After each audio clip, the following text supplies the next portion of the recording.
Outubro de 1994. 3 estudantes de cinema desaparecem da floresta de Burkittsville, Maryland, enquanto filmavam um documentário. Um ano depois, as fitas foram encontradas. Esse é o especial do Trash Modernizado sobre os 20 anos de A Bruxa de Blair.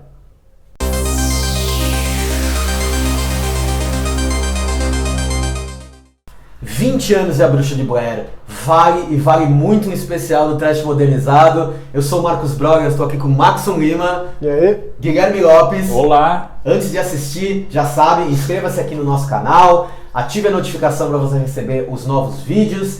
E acho que é muito importante a gente começar falando desse filme, desse marco que entrou para os anais da história do cinema de terror, exatamente contando a experiência, porque eu acho que foi uma coisa muito impactante quando A Bruxa de Blair chegou nos cinemas.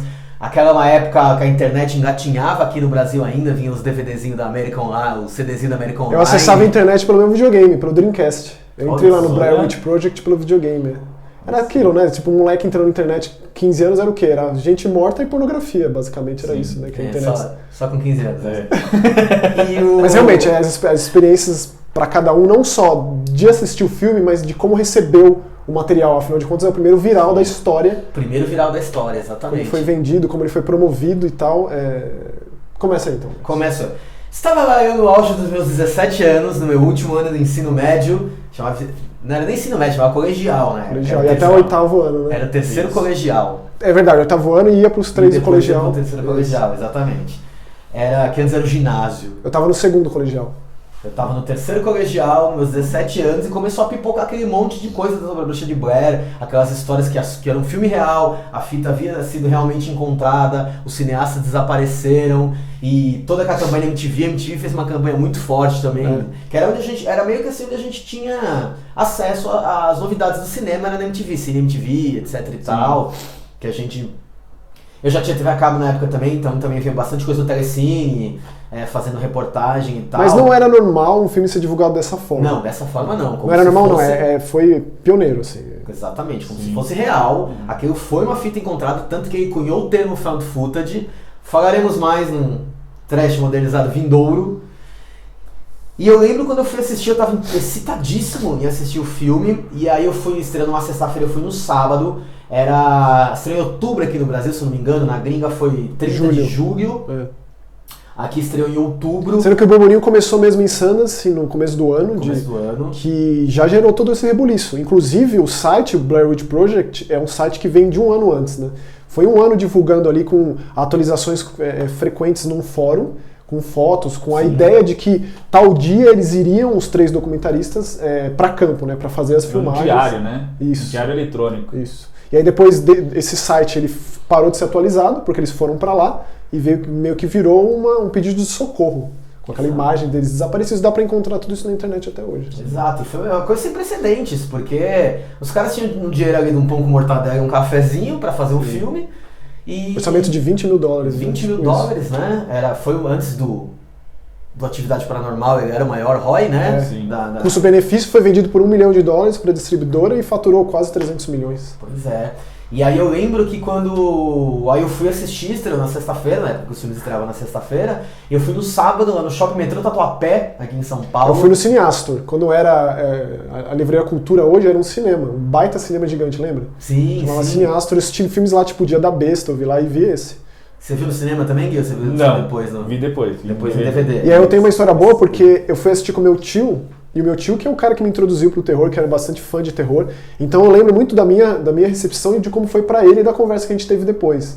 Porque não só atingiu diretamente os adolescentes, que eram o público-alvo, mas de certa forma também as pessoas que gostam de terror, que já tinham seus 40 e tantos anos, né? Então é interessante ver por esse lado também. E aí tava um frio, uma chuva, pleno outubro, e a sessão parecia que você tava, sabe, no mausoléu, era todo mundo quieto, a experiência de assistir cinema antigamente era completamente diferente. Né? Não tinha celular, não tinha bando de jovem pau no cu enchendo o saco, e Tava um frio, mas tava um frio no cinema. Sabe aqueles que quando eles colocam o ar-condicionado no talo? Eu não sei se era a imersão, se era o filme, e o silêncio e toda aquela... Nossa, cara, toda a construção daquele filme. Foi uma experiência cinematográfica, assim, ímpar que, tipo, eu acho que eu não tive nenhuma igual. Eu só fui ter uma parecida quando eu vi o REC e quando eu vi a Bruxa. É difícil pontuar, né? Porque diz respeito à experiência também, mas é você, né? Tipo, eu tinha meus 14 anos na época, então nunca nada vai me impactar da mesma forma, nunca. Foi assim quando eu assisti O Exorcista, quando também era mais novo, e conforme você vai crescendo e a bagagem aumenta e você vai ficando mais cascudo, vai sendo mais difícil mesmo. Então, eu já tenho plena consciência de que nunca mais vai acontecer nada nem parecido, porque, cara, me tirou noites de sono aquilo.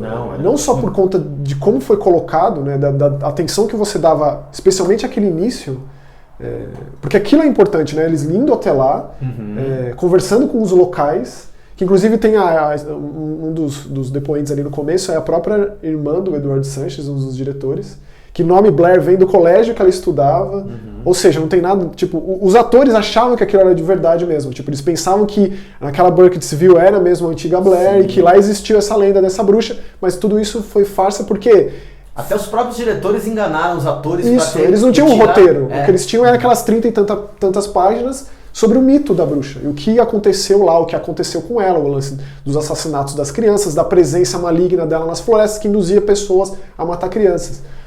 Então esse início é muito importante para você se compenetrar completamente. Exatamente. Fora o fato que de serem atores completamente desconhecidos, que usam o mesmo nome, foi tipo... É tudo gente eu muito acho que normal. eu acho que eles estavam na hora certa, no lugar certo. Sim, com certeza, né? E quando saiu o filme, eles ficaram sumidos durante um tempo.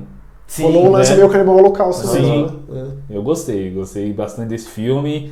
Eu vi só quando lançou em DVD, né? Os extras eram bem legais, né? Sim. Tinha um documentário, tinha A Maldição da Bruxa de Blair, tá escrito. Que foi feito junto com o filme, né? Com cenas não usadas, para exemplificar que o filme era de verdade mesmo, né? Na verdade, tipo, esse documentário, ele nasceu porque o filme originalmente seria mais ou menos como o Holocausto Canibal mesmo.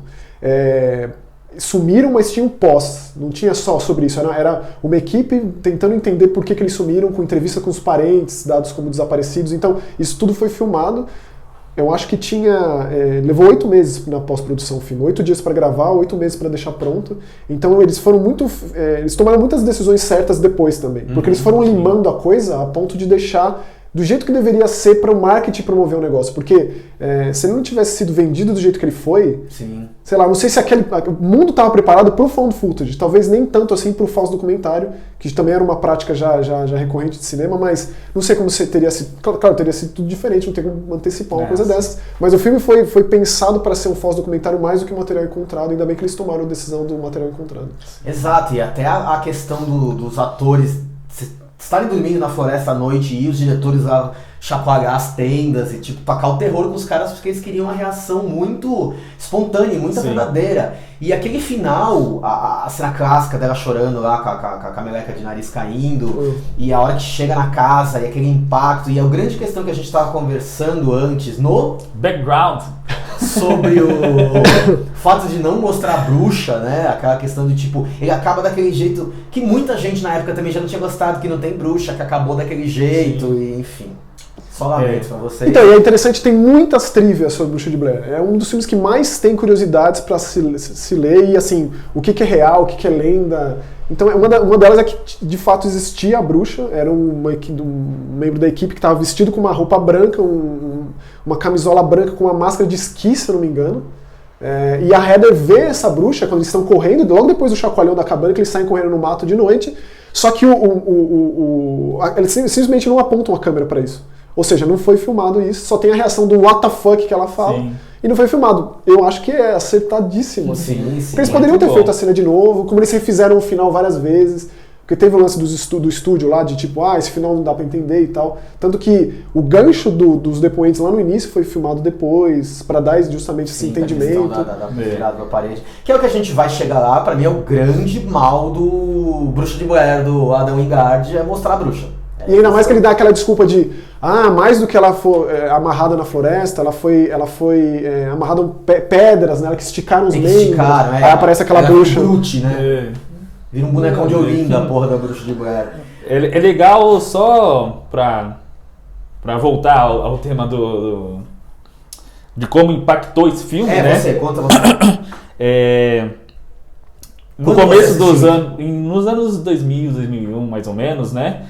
E quando no começo da proliferação da internet aqui no Brasil, eu gostava muito de filme de terror já de criança, né? Já era um mau sujeito desde a cara? Já, com certeza. Tava no Uma dos meus passatempos na internet era acessar aquele site Assombrado, lembra?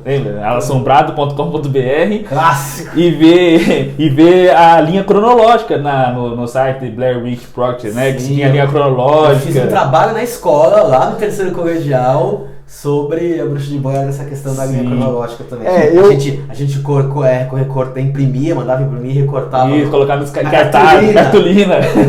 Eu peguei a máquina fotográfica do meu tio e depois eu fui saber que isso aí virou uma febre nos Estados Unidos, né? Que todo mundo quis fazer seu próprio Bruxa de Blair. Sim. Atrapalhou até a temporada de caça nas florestas. Se embrenhar no meio do mato. E sabe-se lá o que aconteceu. Eu tirei foto do mato e fiz um monte. Eu fiquei meio obcecado nos Stickman, nos bonequinhos. Né? Não, e a gente é irmão do Stickman, né? De tatuagem. Né? Pois é. Eu não tenho. Sai desse episódio daqui, velho. Até porque depois você vai ter motivo pra ser expulso. Não, que isso. Esse aqui você não jogaria no lixo. Jamais, Nunca. jamais. E a gente tava até falando antes, né, que é um filme que toda vez que você assiste ele não perde o impacto, em nenhuma das vezes. A gente tá falando antes onde? No background. Tá. E eu tenho uma história muito legal pra contar. Conte. De uma pessoa que não tinha visto o filme. E você assistiu pela primeira vez junto? Junto, assisti. Massa. Estava eu e... Você já tinha assistido? Muitas vezes, todo ano eu assisto. É um filme obrigatório pra mim. Quando você tá assistindo com uma outra pessoa, você fica olhando pra ela. De campo de olho, assim. E eu preguei uma peça na pessoa. Rapaz, não se faz isso. Eu vou contar essa história aí, que eu estava assistindo com a Ana, minha namorada. E aí quando aparece aquela chamada de encontrar as fitas tudo, ela perguntou, é real? Eu falei, Simulou 1999, difícil. Boa. E aí nós estávamos... sabendo. Primeiro que ela acredita muito em você. Isso aí já mostra uma relação muito bonita. Parabéns. Sim, e aí a gente estava assistindo... Ou seja, quando você perguntar, amor, você me ama? Amo, então isso é verdade. É tipo a Bruxa de Blair, esse amor. Um amor diferente, né? E a gente tava assistindo e ela, caramba, porque te engana é diferente, né? Porque é um tipo de experiência que, tirando a lenda da bruxa, pode acontecer com qualquer pessoa, né? Se embrenhar no mato e se perder. Isso pode acontecer. Tem o drama humano, escalar o mapa, não sei o quê. Desespero. Até ela fala uma hora lá que é pra tentar dar uma acalmada na situação, é tipo...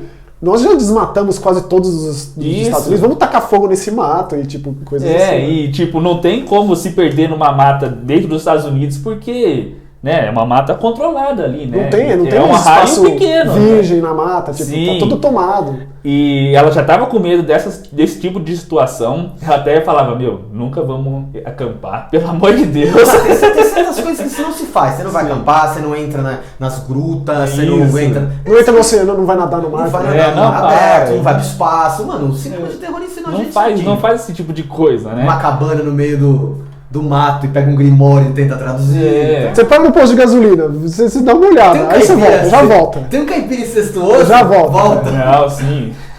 Com uma espingarda na carabina, sai daí. É verdade. Cadeira de balanço é...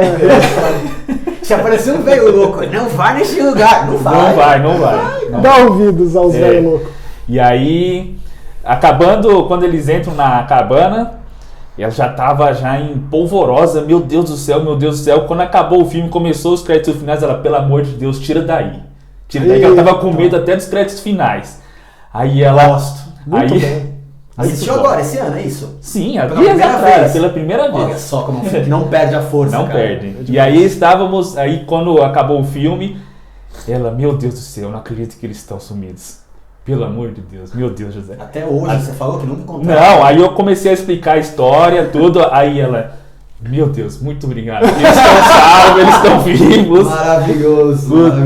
Eu falei, é um filme assim, pra mim é obrigatório, eu vejo ele todo ano. Eu vejo ele mais do que deveria. Eu acho que só tem dois tipos de pessoa que pode não gostar da Bruxa de Blair.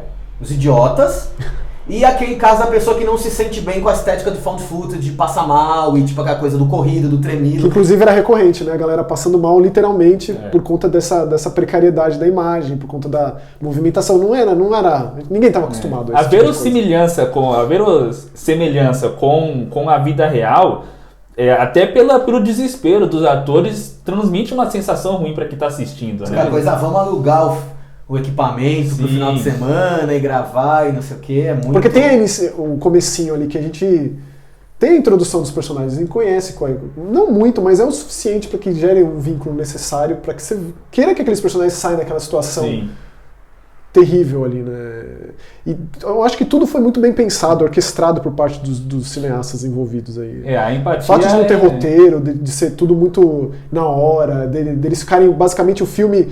São só os três, a equipe tá afastada, davam as diretrizes por walkie-talkie, foi tudo muito bem pensado. E eles tentando pensar em todas as possibilidades, né? Ó, a gente não apareceu até tal dia, vamos procurar a gente, vamos ficar calmo.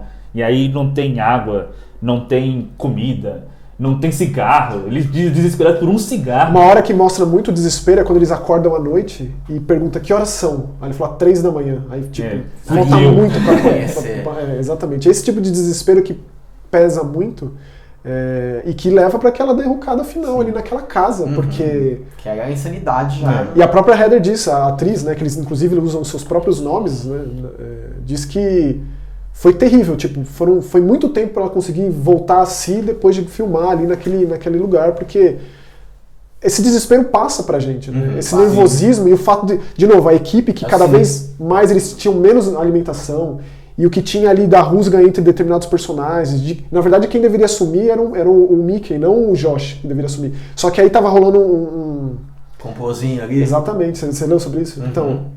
Aí eles tiraram um personagem que não estava antecipado. Inclusive colocaram o próprio cabelo do cara para enrolar aqueles gravetos com dentes reais ali. Esse tipo de coisa faz a diferença ali. É o cinema verité, né? Aquela coisa do...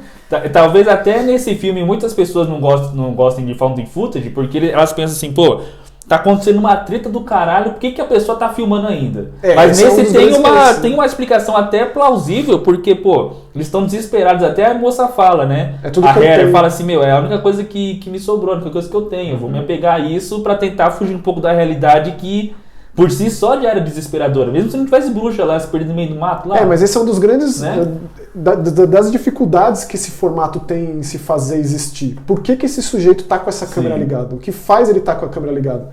Isso é uma questão que tem que ser respondida nesses filmes, e o Bruxa de Blair responde isso de uma forma magistral, e aí no programa lá de found footage a gente vai desenvolver um pouco mais essa ideia, mas é um ponto sim, porque é esse tipo de ruído que fica na sua cabeça e você não consegue mais imergir no filme, quebra a imersão. Até o Josh fala, né? Só pegar o gancho aqui, teremos um especial found footage por causa desses 20 anos da Bruxa de Blair também.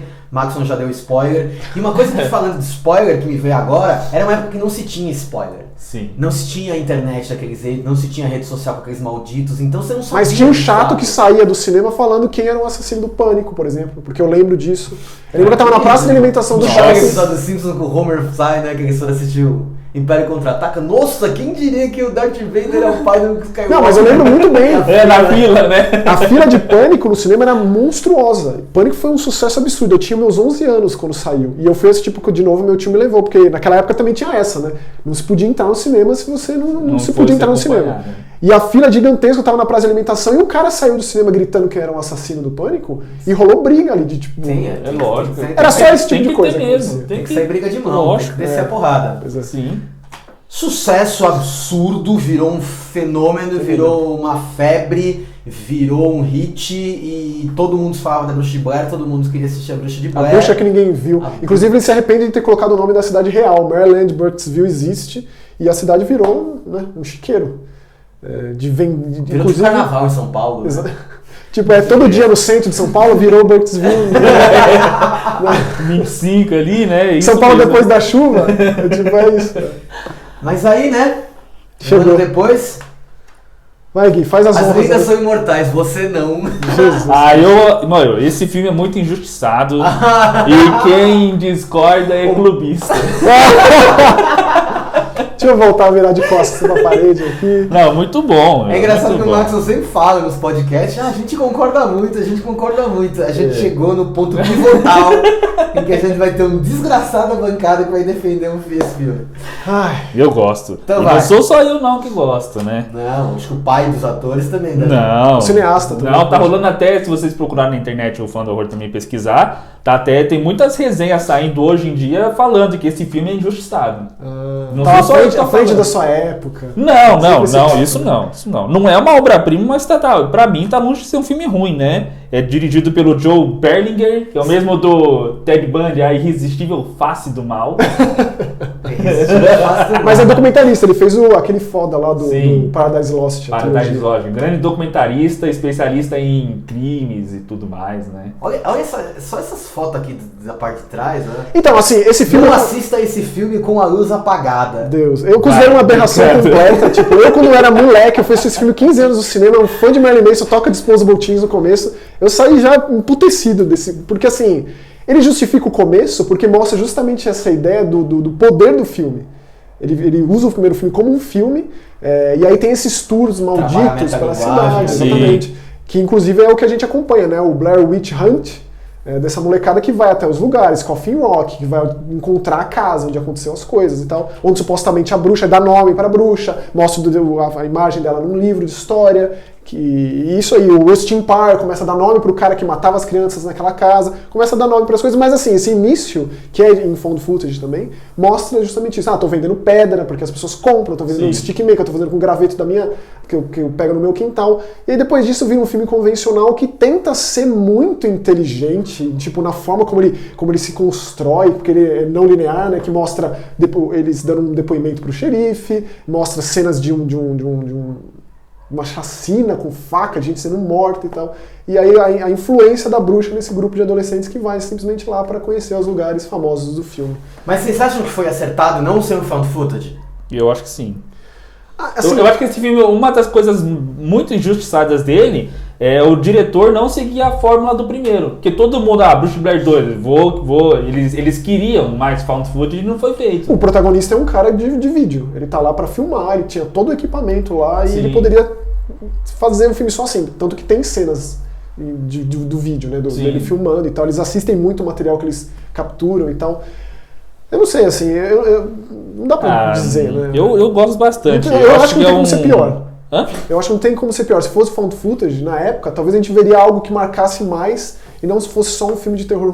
Mas eu acho que baixa se qualidade. fosse um found footage, seria um caça-níquel baratíssimo. Mas Que esse você não acha que seja. Não, esse não. Vocês estão sendo muito enérgicos com o filme, meu. Vamos Você repetir. jogaria DVD no lixo? É que o fardo é muito grande aí. Não chegaria a jogar no lixo. Porque tem uma então. gótica aí muito interessante aqui. Por causa de uma moça. Às vezes uma moça muda a nossa vida. Ah, Aí a senhora sua namorada. por Sim. Mas, puta, eu gosto bastante, até dando um spoiler, se você não viu, dá um pause e veja o filme, que eu Cara, 19 anos recomendo. depois. Eu recomendo. 19 anos. Mas, pô, o lance da histeria em massa lá, que existiu, né? Teve essa histeria em massa do pessoal invadindo a cidade. Invadindo o mato, E todo mundo saiu filmando. aqui no Brasil também teve essa histeria de pessoas passando mal. Eu acho que antes do primeiro Bruxa de Blair, eu não tinha lido ou escutado nada a respeito de pessoas assim, passando mal de verdade Não, a época do Exorcista de tinha. Exorcista. Porque depois desse ato, que é 30 anos. O The Devils do Ken Russell também gerou muita polêmica, muita gente muita comoção. Mas eu gosto Hoje em dia, todo filme que saiu, as pessoas sim, passam mal e sim. vomitam. Todo. Mas de qualquer forma, Gui, o grande lance desse filme é a influência da bruxa na adolescente, né, principalmente na grávida, e a sacada de como eles conseguem entender o que está acontecendo é muito barato, cara. É muito fraco, assim, como roteiro. Tipo, o lance de voltar na filmagem, de pegar lá o buraco na gravação, tipo... Eles estão tentando achar, tipo, pelo em ovo, né? E o final fica, sei lá... Dúbio. Fica ambíguo, né? Porque você não sabe se é uma histeria em massa ou se a bruxa realmente exerceu alguma influência sobre os jovens, né? O grande Mas lance eu gostei. que tem os dois lá que realmente fizeram a pesquisa que inclusive depois eles rasgam o próprio material. Aí tem a bruxa que usa da natureza para se fazer conversar, que ela acredita na natureza, tem a gótica que odeia a natureza, e tem o cara lá, o clássico personagem dos filmes de terror dos anos 90, né, com aquela roupinha descolada, do punk rock, etc e tal, que é o cara ligado em tecnologia, que é o cara responsável pelas filmagens. Ele é muito um produto da sua época, né? Produto daquele final dos anos 90, começo dos anos 2000, ele pega bem aquele zeitgeist daquela época e coloca no filme. Mas assim, se esse filme tivesse sido bem sucedido, vai saber o que teria acontecido depois. De qualquer forma, 10, a volta da bruxa. De qualquer forma, a gente teve jogos que saíram pra PC na época, teve o multimídia da Bruxa de Blair, mas assim, nada que fizesse jus ao sucesso do primeiro filme e nada que se estendesse também, né? Porque o que a gente sabe de filme de terror, de franquia de terror, é uma coisa que vai até não existir mais de onde tirar, né?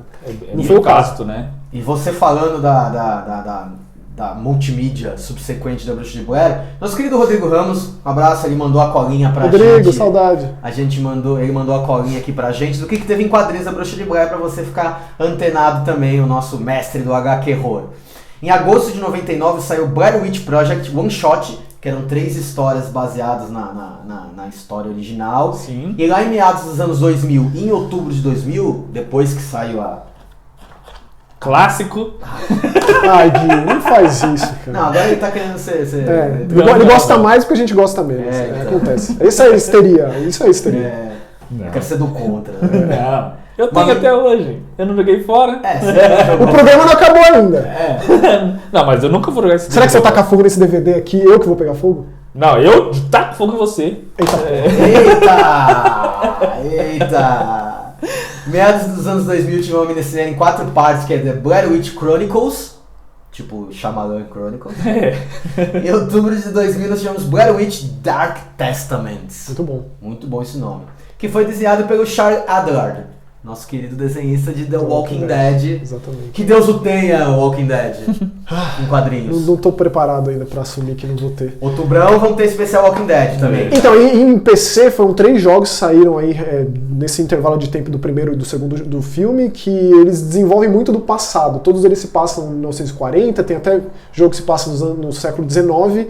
O primeiro chama Rust in Par, o volume é uma trilogia, cada um por uma desenvolvedora diferente. Inclusive, a empresa que fez o volume 1, a Terminal Reality, que é falida, fez um baita jogo de Ghostbusters.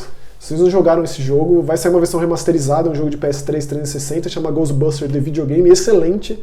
É um verdadeiro Ghostbuster 3, assim. E aí saiu o Rust in Par, que desenvolve muita história daquele possuído que era detentor da casa, que matava as crianças na casa, que criou esse método de colocar as crianças para a parede enquanto matava as outras. O segundo é sobre Coffin Rock, o volume 2, sobre mais das locações onde aconteciam os rituais e onde a bruxa foi enforcada. Presa na árvore, mantida lá. E o terceiro é mais sobre a própria Ellie Cade Ward, que é o nome fictício da bruxa. Conta aquela história do anagrama. É um anagrama por um alquímico de verdade, dito o inventor da língua enoquiana, dos anjos. Mas é tudo mentira, não existiu Blair, a bruxa de Blair nunca existiu, foi inventado. É uma mentira aqui também. Com certeza, é tudo uma ficção. Tipo, Blair não gosta. Ele não gosta do bruxa de Blair 2, ele tá mentindo também aqui só pra enganar aqui. Eu ia chegar nesse ponto. Obrigado, amigo. Obrigado, Maga. Era isso mesmo. Obrigado, eu não vou defender. E o Bruxa de Blair de Adam Wingard? E aí chegamos no de 2016. Esse eu não gosto. 2016 foi, né? Fui assistir com maior expectativa quando teve aquele burburinho do The Woods, lembra? The Woods, né? Ela foi lá E o do Adam Wingard e o Simon... Foi na Comic Con, né? Ele chamou Foi. todo mundo depois pra assistir um filme que todo mundo pensou que era esse The Woods. Pau! Era Bruxa de Blair. Inclusive é uma dupla consagrada, né? Exatamente pelo found footage, foram os caras que idealizaram e fizeram segmentos bons do VHS. E é muito legal uma história depois que tinha gente que não foi assistir. Não vou assistir esse filme aí, não, The Woods, que é isso? Vou fazer outra coisa. E perdeu, tipo, a premiere da Bruxa de Blair novo lá na Comic Con. E aí o cara vinha de grandes filmes de terror, ele tem meio que enterrado o nome dele desde então. Ele era um dos grandes expoentes do Mumblegore. Ele e o Simon Barrett, que é o roteirista dele, o Adam Wingard, o diretor. O meu maior problema com esse filme, eu assisti ele recentemente com qualidade muito alta. Ele é um filme bonito, ele tem imagens bonitas, especialmente no final, quando tá a floresta à noite. É realmente bem feito quando tem um lance de luz dentro da casa e tal, que a casa lá do Rustin Park vira tipo uma mansão, é sempre esse problema, né? Virar algo muito mais elaborado. Erro de proporções em casas, né? E aí é muita exposição, muita exposição. A hora que aparece a bruxa, você não entende que é uma coisa meio alienígena, meio aquela luz, meio tipo... É tosco. E a questão de que é o irmão da Heather, né? Que ele tinha 4 anos na época do desaparecimento, ele e o melhor amigo dele, que inclusive participou das buscas por ela quando ela desapareceu. Então, esse filme, ao contrário do Bruxa de Blair 2, ele lida com os acontecimentos do primeiro filme como se fossem reais. E tantos anos depois, como que é esse irmão que recebeu um vídeo do cara que ele encontrou na Dark Web, na Deep Web, que é o Darknet 666, que ele vai na casa do cara lá e o cara vai... É cheio de... muita coisa, muita informação. Ali o cara quis contemplar muitos quês que poderiam desenvolver mais, mas acaba sendo tudo uma bobagem. A própria parte da tecnologia, porque é legal o fato da namorada... Não é namorada, mas...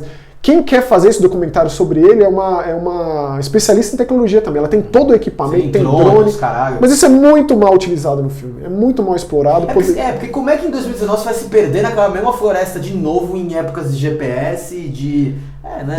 E o filme, ele faz esse lance que os jogos desenvolveram e vai ser muito desenvolvido no jogo novo, que tipo, quem esperava que ia ter um jogo novo de Bruxa de Blair agora? Esse foi uma... Vai ser dia 30 de agosto pra PC e pra Xbox. Na E3, né, que foi anunciado. Foi anunciado na E3, tipo, totalmente do nada, de uma grande produtora polonesa de jogos de terror, a Blobber Team, que já fez, inclusive, recomendo Layers of Fear e o Observer, 2 grandes jogos de terror.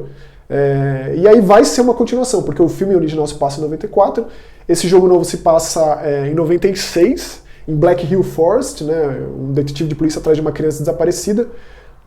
Então vamos ver onde vai parar, tipo, pode ser que isso aí alavanque novos produtos de Bruxa de Blair, porque o filme de 2016, que era com esse intuito, né, de retomar e quem sabe virar algo maior e tal, falhou miseravelmente. Eu acho que esse é o maior problema do novo, que é mais do mesmo. Se você já viu o primeiro, você não tem a necessidade de ver esse novo, esse Bruxa de Blair aí. Pois é. E a questão pra mim o final é muito... Fim pra caralho, muito né? E não pode olhar, tem sempre essa ideia de... Aparecer a bruxa foi... Mas tem um aspecto interessante que, de novo, mais uma coisa que, tipo, um emaranhado de coisas desse filme que não é bem desenvolvida, que é o lance deles estarem presos na floresta. Do tipo, mas como assim? Eu coloquei o relógio pra despertar às 7 da manhã e tá de noite ainda. Uma noite eterna ali em Black Hills Forest, isso aí poderia ser bem utilizado. O cara que aparece todo maltrapilho há dia sem comer. Tipo, vocês acabaram de me ver aqui, mas eu tô aqui há 7 dias nessa floresta, sem comer, sem beber e tal. Também mal utilizado. Porque aí que vem aquela daquelas teorias que eles começam a colocar essa coisa do lapso temporal e de extraterrestre, aquela coisa meio maluca, que vai, velho. Que o segundo filme faz isso também com o lance da árvore. Tinha uma árvore no meio da casa e depois essa árvore vira tipo um graveto, que é... Então tem essa ideia de que a influência da floresta, que também tem esse lance da clausura, né? De você estar isolado no mato, perdido, começa a enlouquecer. Você tá me atacando, né? Não, só queria saber se você, tipo, você lembra disso da árvore? Lembro. Então, não, mas eu gosto. Eu gosto, mas porque, por exemplo, no segundo filme... Tô te atacando? Que isso? Porra, eu tô atacando filme, meu. Não, mas no segundo filme é legal, porque tem até aquele lance lá, vamos brincar com...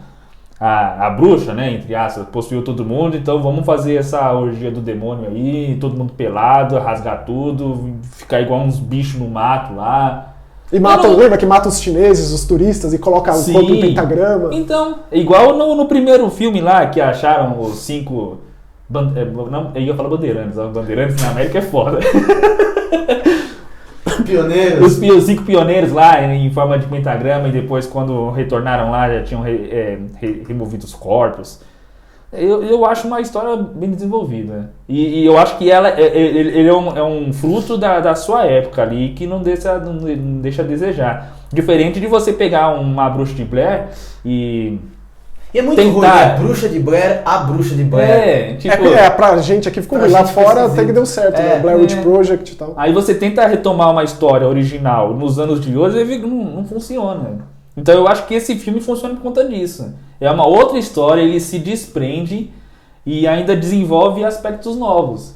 É diferente do filme do Adam Wingard, que faz a mesma coisa. E faz mal ainda. Olha, vou dar o braço a torcer. Pensando por esse lado, você tem razão. O filme 2 ele tem mais valor histórico do que o repeteco Mas ainda assim, cara, é tudo de muito lamentável, cara. É uma aberração sem tamanho. O lance do fast forward lá é roteiro da mais baixa qualidade, desculpa aí. Não, tudo bem, né? Isso já Tipo, consegui algo. É que eu assisti recentemente, então tá muito, né, na minha cabeça aquela Reagan que aparece, que anda pra trás, assim, tipo, a bruxinha que sobe naquele efeito ruim, tosco. Mas ela aparece de trás pra frente. Toca de trás pra frente o vídeo aí. Pô, não dá pra justificar isso. Se você tocar o Trash Modern de trás pra frente, o Maxon gosta de Bruxa de Blair 2 e o... Não, é porque tem faz um lapso de time code, passa de 1 da manhã pra 5 da manhã. E o que tem nesse buraco aí?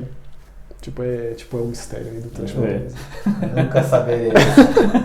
Mas e você, meu querido fã do horror? Conta a sua experiência de quando você assistiu o primeiro Bruxa de Blair. Fala se o Guilherme tá falando a verdade, se ele tá meio bêbado aqui. Se você gostou do Adam Wingard, está esperando o jogo tanto quanto o Maxon Lima. Nossa, demais! Mais que Maxon Lima, eu duvido. Inclusive, eu vou trazer meu Xbox aqui pra gente jogar junto, Marcos, porque vai ser bom esse jogo. Vamos fazer umas lives aí no Instagram, uns streaming aí no Instagram. 30 de agosto.